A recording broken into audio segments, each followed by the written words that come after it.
नौकरियां तो बिहार में मिल रही हैं, यहाँ तो सिर्फ 22 लाख दिए जलाकर रिकॉर्ड कायम किया जा रहा है या फिर मनरेगा में नियुक्तियां दी जा रही हैं। यहाँ सरकारी रिकॉर्ड में जो नियुक्तियां दी जा रही हैं वो मनरेगा की हैं। रियलिटी में रोजगार युवाओं को नहीं दिया जा रहा है, सिर्फ युवाओं को प्रताड़ित किया जा रहा है। किस विभाग में 2019 के बाद कौन से विभाग में वैकेंसी आ गई, बाबा जी बताने की कृपा करें। क्या पुलिस विभाग में वैकेंसी आई, क्या शिक्षक विभाग में वैकेंसी आई, आखिर किस विभाग में वैकेंसी आई? और यह हर महीने माननीय मोदी और योगी नियुक्ति पत्र बांटते रहते हैं। हम जानना चाहते हैं कि आखिर किस विभाग में ये नियुक्ति पत्र बांटे जा रहे हैं। क्या मनरेगा को भी अब रोजगार मान लिया गया? क्या उसी के नियुक्ति पत्र अब बांटे वो जा रहे हैं? क्या हमको न्याय मिलने का अधिकार नहीं है? यदि हमको न्याय लेने का अधिकार नहीं है तो हमारी नागरिकता छीन ली जाए, हमारे जो हमने क्वालिफाई किए हैं उसको मार्कशीट को जला दिया जाए, हमको फांसी की सजा दी जाए, हमको जहर दे दिया जाए, मार दिया जाए। हमको रहने का अधिकार नहीं है राज्य में। मुख्यमंत्री केशव प्रसाद मौर्य के दरवाजे पर गए, वहाँ से भगा दिए गए, लतियाए गए, गरियाए गए और बसों में भर के फिर इको गार्डन में भेज दिए गए। आखिर हमारी मांगे जायज़ हैं तो लोगों को सुननी चाहिए और समझनी चाहिए।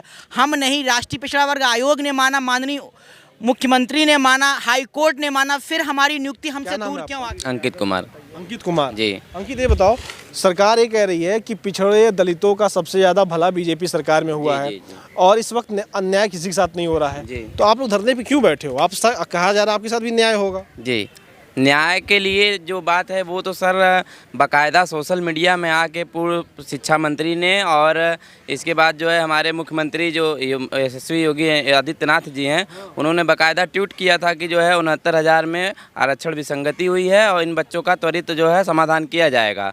और बाकायदा प्रेस कॉन्फ्रेंस करके पूर्व मंत्री जी ने जो है ये खुद जो आके मीडिया के सामने बताया कि 6800 बच्चों का अहित हुआ है और हमारी मांगे सब कुछ जायज़ हैं, लेकिन उसके बाद भी हमारे साथ सौतेला व्यवहार किया जा रहा है। पिछले 2 साल से हम लोगों को सड़कों पे दर दर की ठोकरें खाने के लिए मजबूर किया जा रहा है।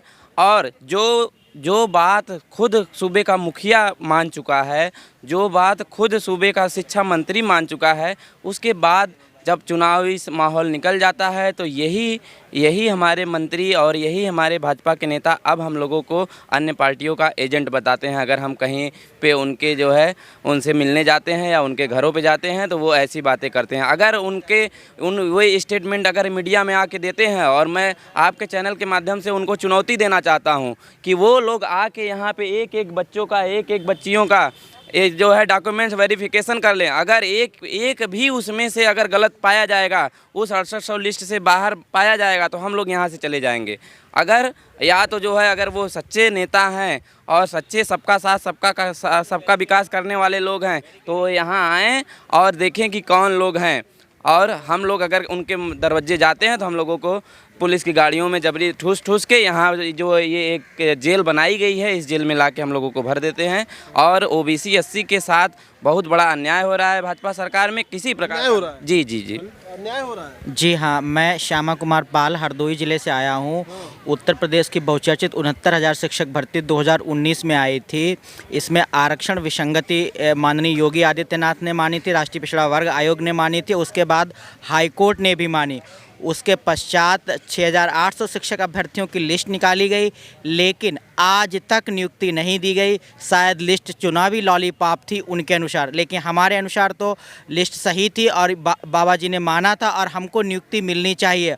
आज तक नियुक्ति हमको नहीं मिली। हम दर दर ठोकरे खा रहे, कभी इसका दरवाज़ा खटखटाते, कभी उसका, कभी यहाँ से घसीटे जाते, कभी वहाँ से, लेकिन हमारी इस प्रदेश सरकार में सुनने वाला कोई हमारे। सरकार तो ये कह रही है कि आप कह रहे हो सुनने वाला कोई नहीं है।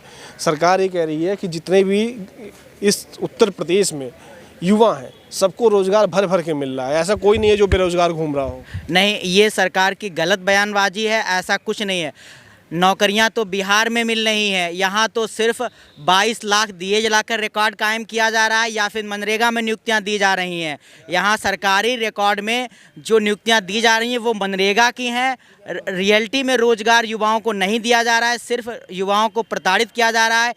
किस विभाग में 2019 के बाद कौन से विभाग में वैकेंसी आ गई, बाबा जी बताने की कृपा करें। क्या पुलिस विभाग में वैकेंसी आई, क्या शिक्षक विभाग में वैकेंसी आई, आखिर किस विभाग में वैकेंसी आई? और यह हर महीने माननीय मोदी और योगी नियुक्ति पत्र बांटते रहते हैं। हम जानना चाहते हैं कि आखिर किस विभाग में ये नियुक्ति पत्र बांटे जा रहे हैं। क्या मनरेगा को भी अब रोजगार मान लिया गया? क्या उसी के नियुक्ति पत्र अब बांटे वो जा रहे हैं? प्रदेश का युवा बेहाल है, सड़कों पर रातें गुजारने। अब समझ लो कि कल हम लोग रात भर यहाँ जो है खुले आसमान के नीचे पड़े रहे, हमारी सुनने वाला कोई नहीं। आज माननीय उप मुख्यमंत्री केशव प्रसाद मौर्य के दरवाजे पर गए, वहाँ से भगा दिए गए, लतियाए गए, गरियाए गए और बसों में भर के फिर इको गार्डन में भेज दिए गए। आखिर हमारी मांगें जायज़ हैं तो लोगों को सुननी चाहिए और समझनी चाहिए।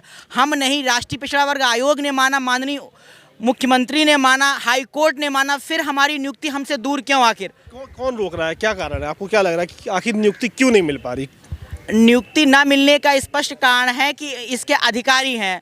अधिकारी जो है न्यायालय, माननीय न्यायालय में अपनी बात को सही तरीके से नहीं रखते हैं और अगर वहां पर जाते हैं तो बस डेट लेकर वापस चले जाते हैं। बस उनका यही घिसा पिटा रवैया। 2022 में लिस्ट आई थी इलेक्शन से ठीक पहले, अब लोकसभा का इलेक्शन आ गया। अगर हमारी नियुक्ति नहीं हुई तो हम लोग अपनी ताकत लोकसभा इलेक्शन में अपनी दिखाएंगे मिलकर। जो है दलित पिछड़ा वर्ग जो है अब जाग चुका है, अब ज़्यादा दिन और जुमलेबाजी नहीं चलेगी। हाँ, तो आप स्वतंत्र देव सिंह की चुप्पी तोड़ने के लिए बात कर रहे हैं, तो स्वतंत्र देव सिंह इसमें कहाँ से आ गए?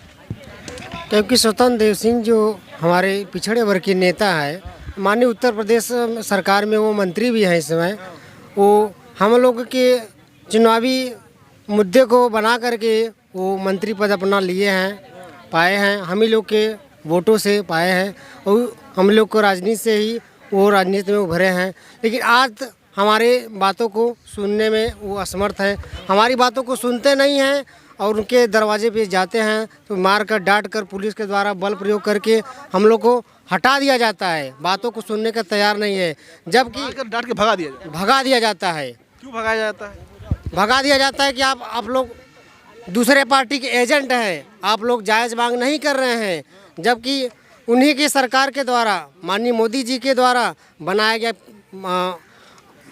पिछड़ा वर्ग आयोग है, जो कि उन्हीं की सरकार के द्वारा गठित किया गया है।